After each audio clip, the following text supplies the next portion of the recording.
I found out my wife is sleeping with her boss, so I sent a cake with their photo to her office. I'm 32, she's 30. We've been married 5 years, but over the last year she became a completely different person. When we met, we both already had our own careers, and it seemed like we shared the same values. I finished a vocational technical school. Before proving myself and building a reputation in coding, I worked crappy entry-level jobs. But eventually, my professional credibility became worth more than a diploma. My wife has a master's degree. She works in management. Back then, I thought we had something like friendly rivalry. In the early stages of our relationship, I constantly complained about middle management. I saw managers as obstacles between me and finishing tasks. My wife felt that middle management was essential for allocating people and resources. Personally, I wasn't lucky. I had a streak of terrible managers who thought developers were replaceable cogs. They set unrealistic deadlines, promised clients tons of features, and constantly expanded project scope. I would tell my wife about every dumb decision from my manager. She always took his side, even though she had never met him. "He sees things you don't," she said. About a year into the relationship, I realized I should stop telling her about work. If it wasn't about weekends or a salary raise, I always felt she was annoyed that I didn't have a higher degree. Before the wedding, she insisted I get one, but when I laid out the potential student loan debt, she dropped it. We entered the marriage with almost no debt and similar incomes. 2 years ago, I got hired by a company where the owner worked with me directly. He saw my value and potential. Now I earn 50% more than my wife. And my manager is a great guy. I actually enjoy working with him. He's an excellent leader. The first 4 years of marriage were great. I didn't complain about managers, and she didn't pressure me to spend thousands on a piece of paper. We went on dates several times a month. We had shared hobbies, cooked together, read books, watched movies. When the first lockdown started, we both moved to remote work. Our house is great, 3 spare bedrooms for future kids. We already turned one into my office. When lockdown began, we set up a second one for her. We both worked from home peacefully. I woke up, cooked breakfast, showered, shaved, put on a suit, and went into my home office. I hate suits and ties, but it helped me get into a work mindset. My wife rolled out of bed, ate breakfast, brushed her teeth, put on a t-shirt and sweatpants, and went to her office to play Candy Crush between emails. I think I treated working from home as actual work, and she treated it as, well, relaxing with some work tasks in between. Funny how closeness can create distance. She had multiple calls a day, and I knew because she kept her door wide open. I had one daily meeting short. I always closed the door. 5 months ago, she said she was offended that I closed the door for my daily meeting. I explained it helps me concentrate. She claimed it made her feel like I was hiding something. I tried to keep up our shared hobbies, but she brushed me off. We see each other all day anyway. I should have insisted, but I didn't. I thought lockdown was temporary. Probably a mistake. Everything got worse when her company partially reopened the office. She jumped at the chance to be among the 50% who returned to the socially distanced office. I don't blame her, I missed the office too, but mine stayed closed, and since I had access to production environments, I didn't need to go in. I think some colleagues influenced her a lot. She started staying late, hanging out with them, drinking at someone's place. I asked questions, tried to learn more, but she became secretive and closed off. She grew colder and colder. At some point, it felt like I had a roommate, not a wife. Last month, on a weekend, she put her old iPad on the table and said, "Can you wipe everything? I want to give it to my niece." I shrugged. I'd done this kind of stuff for the family before, so I didn't think anything of it. She went to another office party, and I turned on the tablet. Maybe she got too bold, maybe she thought I wouldn't check and would just reset it. But I checked and saw photos and video messages between her and her boss. They'd been screwing for 2 months. There's no way to describe the feeling. It was like the blood in my veins turned to ice. It was like that scene from Equilibrium where the polygraph becomes a straight line. I backed everything up to a cloud drive used for dev projects separate from work and started looking for a lawyer. I didn't confront her at first. I didn't even know what I would say. My whole body felt numb, like I was walking underwater. She didn't notice, or didn't care. We were basically dead in the bedroom by then. We were really living like roommates. I contacted a lawyer, and he told me to keep gathering information and keep my mouth shut. He told me to hire a private investigator and recommended a good one. For the last 4 weeks, we gathered evidence and he prepared divorce documents. "Be patient," he kept saying. With how indifferent she was, patience wasn't hard at first. Yesterday, my lawyer said everything was ready. My state recognizes fault in divorce, and I had photos, videos, messages, almost guaranteed results. But last night, something snapped in me. My wife came home late as usual. I don't remember what she said, but I exploded. I said I hoped her fling with her boss was worth it. She became angry, nasty, vindictive. She said I was never an emotional support for her. That I just relaxed at home all day, even if I earned most of the money. That I wasn't intellectually on her level, even though I work in a technical field. I said I had a lawyer. She laughed, and said my whining was pathetic, that I wouldn't go anywhere. And even if I divorced her, she'd get half my income. And if I stayed, at least once in a while I'd get to sleep with her, so I'd better not ruin everything. This was a different person. I said this wasn't a marriage. She laughed again. Honey, it's the 21st century. A woman can have her cake and eat it too. She laughed again and went to bed. I wrote to my manager asking for a week off to deal with family problems. He immediately approved. I slept on the couch in my office. In the morning, while I was getting dressed, she left saying only, "Don't wait for me." I went to my lawyer and he said the documents were ready. A process server was with him and the lawyer asked how I wanted the documents delivered. I told him my idea. My lawyer, bless him, laughed and said, "Better not." He said lots of people want revenge or a show during document service, and he always warns against it. The judge won't find it funny. He explained it could cost me alimony or assets. I didn't care. Her words enraged me. I wanted her to burn. My lawyer tried to stop me, but when he saw I was serious, he gave up. The process server, overhearing the idea, laughed and said, "You're my hero." I had to make a special rush order, pay extra, send the server to pick it up and deliver it along with the papers to her office. Later, the server told me what happened. He arrived with a big box and the documents, found my wife who was laughing with colleagues, and asked her name. She confirmed and asked what it was about. He put the box on the table next to her and opened it. Inside was a cake with an edible printed image. I didn't even know that was possible until that morning. On the cake was a photo of my wife in the arms of her boss, clothed, but very clearly showing what they had been doing. Above it was the inscription, "Here's your cake, eat it." He put the papers beside it. "Served," he said. Then came her scream. At least 8 coworkers saw the photo. My wife went berserk and swiped the box off the table. It hit the carpet, but the image was still visible. Some coworkers started yelling at her, and she burst into tears and screamed. The server quickly retreated. My phone blew up with calls and texts, but I let everything go to voicemail. She didn't come home, but her mother texted saying she would be staying with her. The rush of satisfaction from the cake was powerful. But every hour that passed, I began thinking about my lawyer's advice. Did I screw everything up? Update 1. I'm shocked by the amount of support I received over the last week. I'm still on leave from work. My boss decided to give me 2 weeks instead of the one I requested. He's a good man. I already split our savings in half, put my portion in an account under my name, changed the auto pay for the mortgage, froze credit cards, and did everything else my lawyer recommended regarding marital finances. First of all, we have no kids. Second, I'm going to individual therapy. I found a therapist who specializes in infidelity recovery. I've had 2 appointments and already feel more stable. There are still strange emotional drops, but no more wild swings like before. After the cake incident, I now follow my lawyer's instructions without question. He said I could either be happy or be right, meaning follow his advice or suffer. Now I understand what he meant. He said that if my wife wants to return home, I legally cannot kick her out, but I must record all interactions. She still hasn't returned home, still living with her mother, but she asked to come over Saturday to talk. My lawyer said aloud, but better if it happened in his office with both attorneys present. I emailed her. She said she didn't have a lawyer. Then my lawyer said, if the meeting is at home, we need witnesses and recording. I told her the conditions.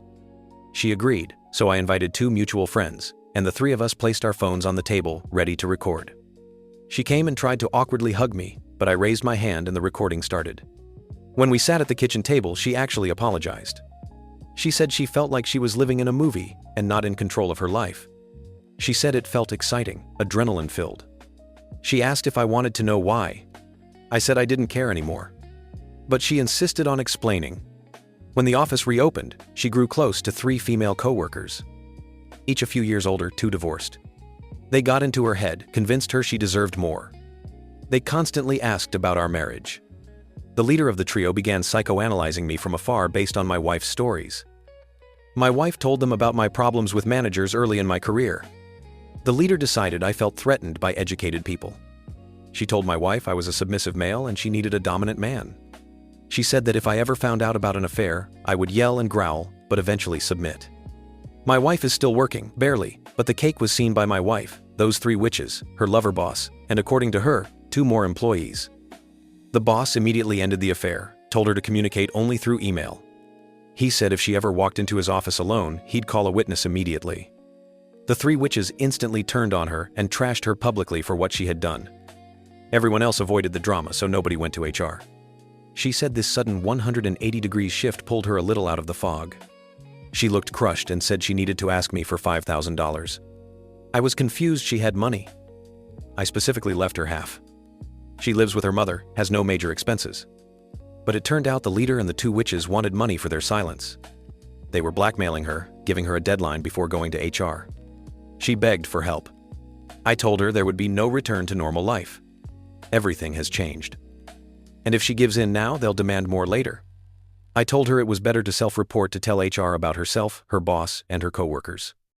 That would give her a better chance than waiting for the hit. She hesitated but eventually asked the main question. What about us? Is less than #0. 5# is greater than. I told her there is no us anymore. It's over. And she should hire a divorce lawyer soon. The most I could do was advise her regarding work, but she'd likely have to rebuild her career elsewhere. I also said she needed a therapist, because someone who goes from laughing in my face to begging for help in 1 week definitely needs psychological evaluation. She mentioned the cake and everything else. I told her yes, I knew what I was talking about because I was seeing a specialist myself. She left shortly after. I don't know if she'll follow my advice or try to pay the blackmailers. Before we continue, imagine yourself in her situation. Would you pay the blackmailers or follow the narrator's advice? Personally, I think paying will only lead to endless demands. But let's move on. Update 2. It's been the first full week back at work. I feel much better. Still going to individual therapy. Last weekend I went for a relaxing drive through rural roads and met a dog breeder. I stopped out of curiosity. The guy was Asian and bred an Asian dog breed I had never seen before. He said they were incredibly loyal and brave. After playing with a few puppies, I'm seriously thinking of buying one. They are insanely expensive though. My wife always said she didn't mind dogs, but she never liked any specific breed. Anyway, my wife still hasn't come home and hasn't contacted me directly, but she found a lawyer. My lawyer called and said something like, "Get ready, you're going to a family counselor. Johnner's intestery." I said I didn't want to. The divorce is inevitable. He agreed, but then added, "In a normal situation, I'd tell her lawyer to shove it. But right now I need to show the court that you're reasonable. So you must agree to reasonable requests. This is why you listen to your lawyer. If I had not blown up earlier, I could have refused this meeting." He gave me instructions. Don't admit fault. Don't agree you messed up anywhere. Don't promise any second chances. Just participate neutrally.